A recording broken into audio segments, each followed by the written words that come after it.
This is Rob Tebbutt from Boxing Social in association with Betfred. Delighted to be joined by unbeaten welterweight contender Michael McKinson. We're here at the MTK Performance Centre in Harlow. Michael, nice to see you. How you doing? Yeah, mate, can't complain, mate. How are you? I'm very well, thanks. Very well. Always a pleasure to come down and to see fighters in their natural element. I had a nice surprise today. I walked in to see you sparring undisputed super lightweight champion Josh Taylor, which was a really nice surprise, actually, as far as surprises go. Yeah, I sparred him just before Christmas. Obviously, he's fighting a southpaw, so it's good for him. And obviously, I must have impressed for him to invite me back, helping him out. I've got plenty of time, so not too fussed on sparring the southpaw. It's great for me just to be around world-class, elite-level fighters, learning off them, sparring them, mixing it with them. So, yeah, all good, all happy, all positive. You just mentioned there, obviously, you're fighting Vergil Ortiz, almost said Victor Ortiz, off to a great start today. Vergil Ortiz, who is, of course, an orthodox. You mentioned there about sparring Josh Taylor being a southpaw. Obviously, you'll change that. I spoke to your dad about some of the potential sparring you've got coming up, but you've mentioned there about being in the gym around Josh Taylor, around some of the other guys down here. How beneficial is that, and what sort of things do you take away from being here? Oh, me being a southpaw myself, it's only going to benefit me. Even like I've been up here a couple of days just watching him and how he works and stuff like that. Like learn little bits. He's the best southpaw we've got. He's one of the best fighters we've got, isn't he? So yeah, it's all good, all positive. What's it like being in there with Josh? How is it? Obviously, you mentioned there, one of the best southpaws we've got. He's one of the best pound-for-pound fighters in the world at the minute. I think he's top 6 or 7. How is it in there with him? What does he do well? I'm only going to learn from him, isn't he? So it's just that world-class elite pressure, educated pressure that he brings. He's just an elite fighter, and for me to be able to mix with him and to more than hold my own, I had some good rounds in there. He had some great rounds in there. So it's all learning, but it's all positive, like I say. So we just briefly spoke before the camera started rolling. An ex-opponent, Chris Congo, in there. Good to see Chris. Obviously, the last time you saw each other, I'd imagine you were getting your hand raised. Yeah. To be fair, he was up here Wednesday, and my younger brother was sparring him on Wednesday. So it's funny how the world comes around in a circle, doesn't it? He's a nice lad. First time I've seen him since the fight. It was a bit funny because in the build-up to the fight, there was a little bit of needle, weren't there? But he's a genuine nice lad. He had a great spar with my brother on Wednesday, and yeah, I wish him all the best. We did an interview right at the very start of lockdown. It must have been about 18 months ago, probably a little bit longer. And at the time, you couldn't get yourself a fight. You wanted to fight for the British title, you wanted to do this, you wanted to do that. And then you said to me, I tell you what, I'll fight Vergil Ortiz. Go and make the Vergil Ortiz fight. 18 months later, here we are. You're fighting Vergil Ortiz. Talk to me about the fight and why you wanted that fight. Why did, out of all of the people that you could have called out, you mad bastard, did you call out Vergil Ortiz? I called him out when he signed with MTK, wasn't it, about 18 months ago? I'm a man of my word. It was at a time where I was frustrated and I was wanting my shot on the big stage. I didn't think it was ever going to come. Fast forward 18 months, I've had a great 12 months. I've got a great ranking with the WBO. And the level I've been fighting at, I've been too comfortable. And that's no disrespect to my opponents. I have been too comfortable in there. Vergil is a few levels above that. But why not? Why not? If I've made it look too easy at the level I've been fighting at, I deserve to be at this level. And like for me, I've never had anything handed to me on a plate. So every opportunity that I've been given, I've had to take. And I wouldn't be where I am right now if I'd not. So I welcome this. It's an opportunity of a lifetime for me. I know I've got a mountain to climb. I know it's not going to be easy, but I really do believe I can pull this off and shock the world doing it, like I keep saying.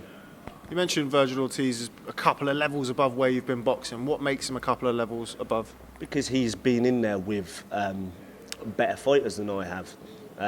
Like with the Maurice Hooker and Kavalauskas, like they're better than who I've beat.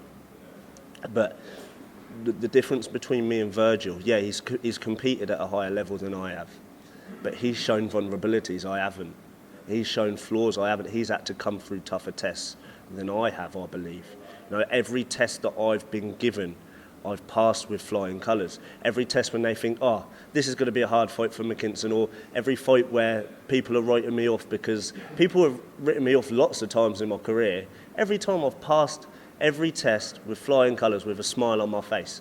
So, like I say, I welcome this test. I know there's quite a few people that are backing me to pull off an upset, but everyone's entitled to their opinion. All the uneducated people that are saying Ortiz is going to walk through McKinson in 3 rounds, let them think that, because everyone's entitled to their opinion, but opinions don't matter.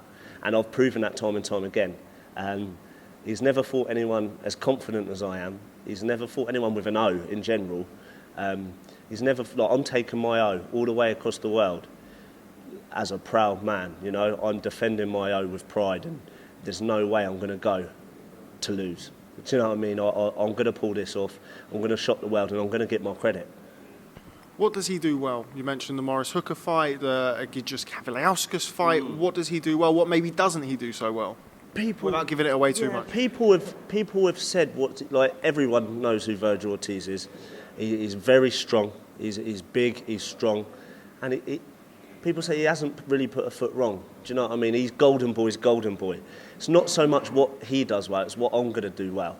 Like, do you know what I mean? I'm all sorts of problems for anybody in the world. I've been all sorts of problems for the people I've boxed, but to anybody in the world, whoever it may be, I'm going to turn up and I'm going to be a better version of the problem than I ever have been, because I need to be. Any reservations about going over to America? Obviously, big fight. You've made no secret in the past that you're willing to take on any and all comers. Bit of an exciting trip, that one, isn't it? Yeah, I've got a job to do. But it's people's dream to go over to America, and you know, I think the Americans are going to love me. It's going to be hostile at first. I'm going to have to win their love. But they're going to love me. I'm going to leave America with a lot more support than I entered. Obviously, part of my job, I'm on social media all day and I'm trying to see opinions and what have you. Now, some of my American counterparts look at your record, not massively familiar with you as a fighter. They look through it, and one of the big things that stands out is the knockout percentage. What have you got to say to those people who are kind of using that as, you know, a form guide, as it were, for your fight with Vergil Ortiz? Like I say, opinions don't matter. For example, when I fought Chris Congo, I was in Gibraltar in a lovely yacht hotel. And I was looking on Twitter at all these boxing experts in the UK, like well-known boxing people, saying Congo's going to knock me out. But I didn't let that get to me. I'm so mentally strong. Opinions don't matter. I've proven that time and time again. There's lots of uneducated people on Twitter that are going on about my knockout record, but I've also seen a lot of Americans that want to give their predictions and stuff, like little pages and stuff, that have actually researched me, and it's the people that have researched me and done their homework that are saying, like, it's not a walk in the park. It's not in a walk in the park for Ortiz. And I've got Americans that are actually believing that now. So, yeah, like I say, opinions don't matter. I'm going to turn up, do my job, and leave a superstar. Okay, well, I appreciate your time. I know we've caught up with you recently, so I won't keep you for too much longer. Let's just go back to Josh Taylor before we round things off. Josh Taylor versus Jack Catterall. How does that fight end on February the 26th? Well, Josh has had great sparring. He's had great preparations. But yeah, like, Josh is a world-class fighter. He doesn't hold all 4 world titles for any reason. Do you know what I mean? He's a great fighter. I expect him to pull it off in style. Not saying Jack Catterall's not a good fighter. He's more than earned his opportunity. But I just think Josh is a level above. Okay, well, Michael McKinson, always a pleasure catching up with you. Thanks very much for speaking to Boxing Social, and congratulations on getting the big fight that you've been calling for and that you deserve. Catch up with you soon. Nice one, thank you.